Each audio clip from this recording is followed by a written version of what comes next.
तुम्हें पता है हनुमान जी बचपन में भी राम जी के पास रहे। बचपन काल में जब राम अवतार हुआ, अयोध्या में राम जी का अवतार हुआ, तो शंकर जी ने सोचा सब दर्शन करने जा रहे, हम भी जाएं। तो भोले बाबा बने मदारी, और एक रूप में मदारी शंकर जी और दूसरे रूप में हनुमान जी, क्योंकि हनुमान जी ही तो शंकर जी हैं। एक रूप में शंकर जी मदारी बने, दूसरे रूप में हनुमान जी का रूप। अब ले गए अयोध्या वानर रूप में हनुमान जी को, वानरा नाम धीसम। जैसे ही पहुंचे तो बंदरों की तरह हनुमान जी महाराज उछलकूद करने लगे, खेल दिखाने लगे। धीरे धीरे खेल प्रसिद्ध हो गया। राम जी थोड़ा बड़े भय तो छोटे छोटे बच्चों से पता लगा कि अयोध्या में एक बंदर आया है, बड़ा करतब दिखाता है। तो राम जी मचल गए, पिताजी हमको भी उसी बंदर का खेल देखना है। दशरथ जी ने तुरंत भोले बाबा जो मदारी थे उनको बुलवाया। हे मदारी जी, हमारे बालकों को बंदर, तुम्हारे बंदर का खेल देखना है, खेल दिखाओ। जो महाराज आ गया। जैसे ही हनुमान जी ने राम जी को देखा, राम जी ने हनुमान जी को देखा, सोई हनुमान जी तुरंत चरणों में आके लिपट के बैठ गए। सब बच्चे ताली बजाने लगे, हो, बंदर ने पकड़ लिया, पकड़ लिया, पकड़ लिया, पकड़ लिया। अब हनुमान जी आंखों में आंसू भर के मौन वाणी बोले, आपके चरणों को छोड़कर हम कहां जाएं? हमारा तो आधार आप, हे प्रभु। अब आप मिल गए, अब छोड़ मत देना। और राम जी से हाथ जोड़ के हनुमान जी बोले, प्रभु एक बात बोले। हाँ बोलो। हमारी तो पकड़ कमजोर है, इसलिए हम आपके चरण छोड़ रहे।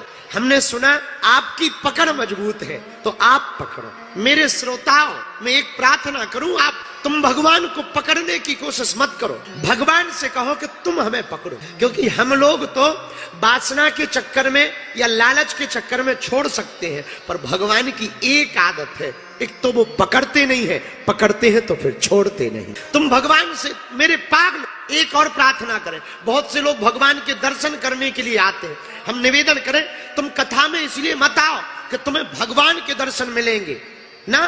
तुम मंदिरों में इसलिए मत जाओ कि तुम भगवान के दर्शन करोगे ना। तुम मंदिरों में इसलिए मत जाओ कि तुम भगवान को देख पाओ। मंदिरों में तुम इसलिए जाओ कि भगवान तुम्हें देख पाओ, भगवान तुम्हें देखे, तुम्हें गुरु देखे। ये बड़ी बात है, ये बड़ी बात नहीं है तुम गुरु को देखो। बहुत से लोग रेलिंग नाक कर आगे आते हैं, लड़कर आगे आते हैं। क्यों? हम देख आए, हम नजदीक आ गए। ना ना ना, तुम इसलिए मत आगे नाक कराओ, आगे दौड़कर मत आओ कि तुम हमें देख पाओ या तुम भगवान को देख पाओ। मेरे पागलो, तुम इसलिए कथा में आओ भगवान तुम्हें देख पावे। तुम भगवान से मत मांगो, इतनी भक्ति करो, इतनी सेवा करो, भगवान खुद तुमसे कहे भैया कुछ तो मांग ले, कुछ तो ले ले, कुछ तो प्राप्त कर ले। हनुमान जी हाथ जोड़े हैं, आंखों में आंसू। प्रभु हमारी पकड़ कमजोर है, पर आप अपनी पकड़ मजबूत रखना। आपके चरणों को हम छोड़कर कहां जाएं? धन्य है सदगुरु श्री हनुमान जी। हे भगवान, मैं आपको भूलूं ये तो हो सकता है, पर आप हमें न भूल जाना, ये अच्छी भक्ति। भगवान भूल जाए किसी को, उसकी हालत क्या हो? भगवान छोड़ दें किसी को, उसकी हालत क्या होगी? प्रभु एक बात बोले, बुरा न मानना, हम लोग भगवान को स्वार्थवश भजते हैं। ये काम हो जाए, ऐसा हो जाए, वैसा हो जाए। भैया हनुमान जी तो दयालु हैं, हमें उन्हें स्वार्थवश नहीं भजना चाहिए। हनुमान जी का भजन तो उनकी कृपा पाने के लिए करना चाहिए। मेरे प्रिय जनों, हनुमान जी अगर प्रेम में आ जाएंगे, हनुमान जी अगर तुम्हारी बाहें पकड़ लेंगे, तो दुनिया की सारी खुशियां तुम्हारी झोली में भर देंगे, वो तुम्हारी जेब में सब कुछ डाल देंगे। क्योंकि बहुत दिनों तक हनुमान जी वहीं रहे सेवा में। दशरथ जी ने वानरा रूप में श्री हनुमान जी को रख लिया, बहुत दिनों तक सेवा की। जब विश्वामित्र जी लेने आ गए, तब राम जी ने हनुमान जी के कान में कहा, सुनो हमको अब जाना है, जनकपुर भी जाना है, थोड़ा शादी वादी भी करनी। एक काम करो, तुम तुरंत जाओ, हमको ऋषमुख पर्वत पर मिलना, वहीं मिलन होगा। जो आज्ञा भगवान। पर प्रभु आप हमें भूल ना जाना। नहीं नहीं नहीं, तुम ऋषमुख पर्वत पर सुग्रीव के पास रहो, हम वहीं तुमको मिलेंगे। ये पहली मुलाकात है हनुमान जी की राम जी। पर दूसरी बार ऋषमुख पर्वत के पास में मिलते हैं। बोलो सीताराम। किसी को कोई बीमारी हो और वो दवा जेब में डाल ले, तो क्या बीमारी मिट सकती है? जिस प्रकार बीमारी की दवा जेब में रखने से रोग नहीं मिटता, जब तक शरीर में नहीं जाएगी दवाई तब तक रोग खत्म नहीं होगा। उसी प्रकार कथा की कृपा कानों से जब तक तुम्हारे चरित्र में नहीं उतरेगी तब तक कथा की कृपा तुम्हें फायदा नहीं। बहुत से लोग हमें मिलते, महाराज हमने तो 5 कथा सुन ली फिर भी कुछ नहीं हुआ। ठटरी के बारे सुनने से थोड़ी होता है, सुनकर जीवन में उतारने से कुछ होता है। बोलो सीताराम। लेकिन कई बार ना हम लोग अधर्म को भी धर्म मान लेते हैं। एक आदमी हमें मिला, हमने पूछा और बताओ तुमने कभी कोई पुण्य का काम किया? बोले किया। हमने कहा क्या किया? बोले एक बूढ़ी माताजी चली जा रही थी, बोले भैया घर हमें पहुंचना है, कितनी देर में पहुंचेंगे? तो उस व्यक्ति ने बताया माताजी 10 मिनट में पहुंचूंगी। तो वो बूढ़ी माताजी बोली थोड़ा जल्दी जाना है, कोई शॉर्ट का रास्ता है? तो आदमी बोला माताजी शॉर्ट का रास्ता नहीं है पर जल्दी पहुंचा देंगे। बोले कैसे? तो बोले महाराज हमने 5 मिनट में पहुंचा दिया। हमने कहा कैसे? गाड़ी से? गाड़ी दी होगी। अरे बोले नहीं। हमने कहा फिर कैसे? बोले हमने एक कुत्ता पीछे लगा दिया।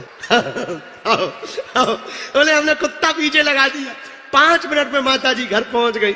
हमने कहा कि इसे क्या कहते? बोले ये परोपकार है। एक और हमें माताजी मिली, एक गुरुजी थे। गुरुजी अपने चेलों से बोले चेलो परोपकार करना चाहिए, परोपकार से पुण्य मिलता है, दूसरों का भला करने से पुण्य मिलता है। और सुनो परोपकार में गालियां भी मिले तब भी खा लेनी चाहिए। दूसरे दिन सब चेला वापस आए, 3 चेले थे गुरु के। तुमने दिन भर में कोई परोपकार किया? बोले गुरुजी किया। क्या? बोले महाराज गुरुजी हमने एक बूढ़े आदमी को सड़क पार करवाई। बहुत बढ़िया बहुत बढ़िया। दूसरे से पूछा तुमने परोपकार किया? बोले हाँ मैं गुरुजी हमने भी किया। क्या किया तुमने परोपकार? गुरुजी हमने भी उसी बूढ़े आदमी को सड़क पार। गुरुजी ने सोचा शायद सामान ज्यादा रहा होगा तो एक ने सामान पकड़ा होगा, एक ने हाथ पकड़ा होगा। तीसरे से पूछा क्यों तुमने कोई कल परोपकार किया? जी गुरुजी। क्या? हमने भी उसी बूढ़े आदमी को सड़क पार कर। अब गुरुजी का दिमाग भाई आदमी बूढ़ा तो एक था पर 3 लोग क्यों? बोले गुरुजी दरअसल वो सड़क पार करना नहीं चाह रहा था और हमें परोपकार करना था। गुरुजी बोले फिर? बोले फिर क्या? एक ने सामान पकड़ा, एक ने हाथ पकड़ा, एक ने पैर पकड़ा। तो गुरुजी बोले वो तुम्हें गाली नहीं पकड़ा था उल्टा सीधा? बोले वाह गुरुजी आपने ही तो कहा परोपकार में कोई गालियां भी दे तो सुन लेना चाहे। बताओ इसको भी लोग परोपकार कहते हैं। अरे ये परोपकार नहीं है। अधर्म को भी कुछ लोग धर्म मान लेते हैं। इसी प्रकार कुछ लोग कहते हैं कि कथा काम क्यों नहीं करती? भैया दवा जेब में काम नहीं करती, जब तक शरीर में न जाए तब तक असर नहीं होता। उसी प्रकार भगवान की कथा और भक्ति केवल वाणी से काम नहीं करती, जब तक चरित्र में ना उतरे तब तक कल्याण नहीं हो सकता है। तो परोपकार देखो, परोपकार से बड़ा कोई पुण्य तो है नहीं है। परोपकार करना चाहिए पर अधर्म को धर्म नहीं मानना चाहिए, धर्म को धर्म ही मानना चाहिए। परोपकार का मतलब है हमें धन्यवाद मिले या ना मिले पर सामने वाले का भला हो जाए, ये परोपकार है। ये परोपकार नहीं है कि वो चाहे भी ना फिर भी तुम खाने नहीं खाओ खाओ खाओ, ये परोपकार नहीं है। कुछ लोग जबरदस्ती खिलाने को परोपकार नहीं, भूख लगे पकाओ, भूखे को भोजन प्यासे को पानी, ये परोपकार है। तो मैंने पागल धन्य है श्री हनुमान जी, क्या अद्भुत चरित्र है हनुमान जी का। पूरा जीवन राम जी की सेवा में लगा दिया। जरा सीखो हनुमान जी, पूरा जीवन सेवा में लगा दिया, लेकिन कभी भी धन्यवाद लेने के लिए नहीं भूखे।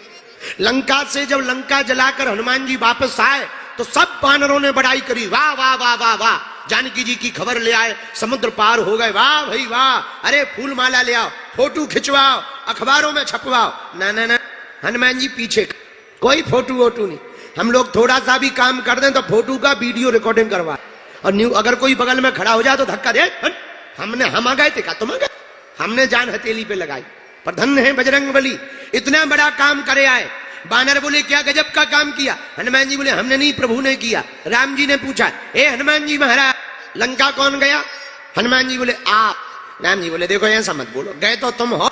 हनुमान जी बोले प्रभु गए तो हमें पर कृपा तो आपकी। हनुमान जी कहते प्रभु आपका प्रताप है। राम जी बोले भैया प्रताप तो हमारा है पर समुद्र तो तुम ही पार भय।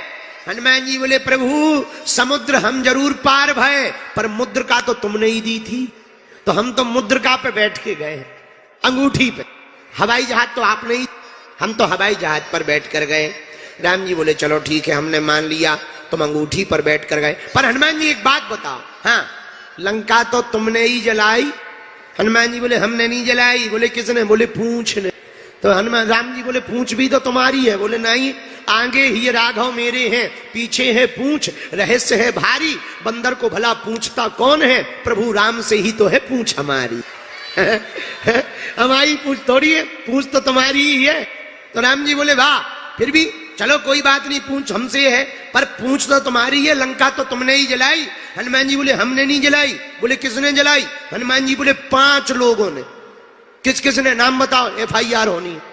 हनुमान जी बोले लिखो, सीता के संताप ने, रावण के पाप ने, ब्राह्मणों के श्राप ने, प्रभु श्री राम के प्रताप ने, और हनुमान जी बोले हमारे बाप ने लंका को जलाया है। इन 5 लोगों ने लंका को जलाया। राम जी बोले कौन कौन? सीता का संताप, ब्राह्मणों का पाप, ब्राह्मणों का श्राप, रावण का पाप, प्रभु श्री राम का प्रताप, और हनुमान जी बोले हमारे बाप। राम जी बोले तुम्हारा बाप कौन है जो लंका जलाने गए? बोले प्रभु हमने तो एक ही घर जलाया, हमारे पिताजी ने तो घर घर जलाया। कौन? वाह, आप भूल गए हम कौन है? आप हनुमान जी हो। हम किसके पुत्र हैं? हम पवन के बेटा हैं। अच्छा, छोटी आग लगी हो हवा चल जाए सो बुझ जाती है, पर बड़ी आग लगी हो हवा चल जाए सो बढ़ जाती है। यही लंका में हुआ, बड़ी आग लगी और हवा चल गई। वो जैसे ही हवा चली सोई पूरे लंका में आग फैल गई। सोई हनुमान जी बोले सीता का संताप, रावण का पाप, ब्राह्मणों का श्राप, श्री राम का प्रताप, और हमारे बाप ने लंका को जलाया है। हनुमान जी की बातें सुनकर के राम जी हंस गए। गजब के आदमी हो, एक भी श्रेय नहीं ले रहे हो। चलो हमने मान लिया गए मुद्रिका पर लंका जलाई 5 लोगों ने, पर वापसी तो तुम ही आए, ये तो तुम्हारा बल है। हनुमान जी बोले ये भी झूठ। कैसे?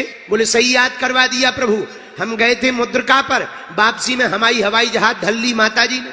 अब हम वापस कैसे आते? तो हमने माता जी से प्रार्थना करी, माता जी कृपा करो। हनुमान जी बोले प्रभु हम जब वापस आने लगे तो माता जानकी जी ने हमको चूड़ामणि दी, इन्हीं चूड़ामणि पर बैठकर हम वापस आए। ये हनुमान जी का चरित्र है मेरे पागलों, जो इतनी सेवा और इतने बड़े बड़े काम करने के बाद भी अपना श्रेय नहीं रखते हैं। यही हम लोगों को सीखना है। कितना भी बड़ा काम हो जाए तो उसे अभिमान में नहीं भरना है, भगवान की कृपा में भरना है। कोई काम हो ना, कोई सफलता मिले, ये मत समझना अगर हम सोचने लगे कि हम बहुत बढ़िया कथावाचक हैं, देखो कितनी बढ़िया कथा सुना रहे, भगवान को कुछ नहीं करना है, दिमाग का एक तार ढीला करना है, बोले लो महाराज पागल हो गए, तो कोई सुनेगा क्या?